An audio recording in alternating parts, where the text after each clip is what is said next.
have been wanting to do ever since we took over the AAA club this year. So we're so excited that you can be here.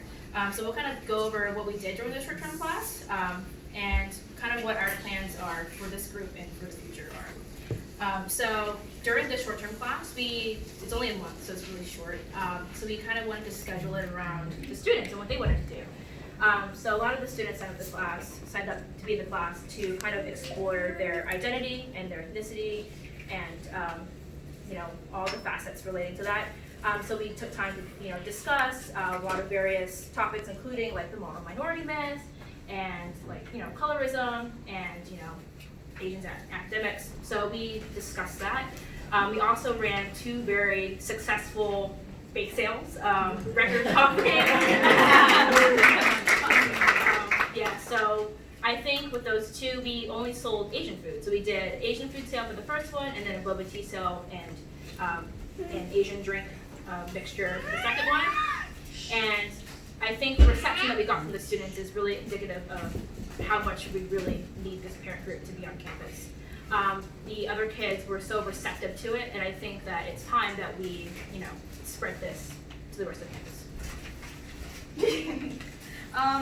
So for our plans for the future, especially for AAA, we have a separate student group called the Asian American Alliance, where other Asian identifying students in the high school will meet up and gather. So our biggest priority right now was first establishing this Asian Parent Association, and I cannot thank you enough for coming here today, and it just means so much to us as a whole.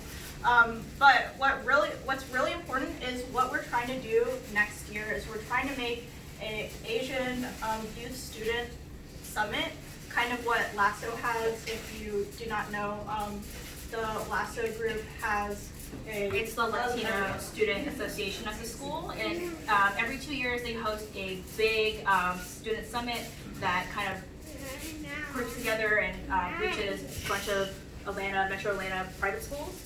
And so they do that every 2 years, and we thought that that would be a great addition to have on this campus, because I think a lot of Asian students are missing that, and they really want to connect with other Asian students. So that's the biggest thing that we're trying to do in the future, but we need your help with that. Obviously, just gonna put it bluntly, we need money for that. So there's a lot of planning and organizing that needs to go into that, and a lot of power that needs to, the students have been wanting this, but we really need, the help of the parents and the students together to help drive this idea forward and to get it to happen, get it on the calendar. I just want to say this is a very historic day.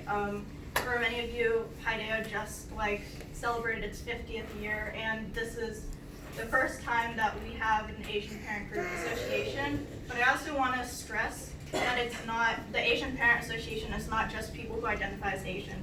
The biggest thing that you guys have in common is that your children identify as Asian. So many are probably adopted but want to identify, get in touch with their cultural roots.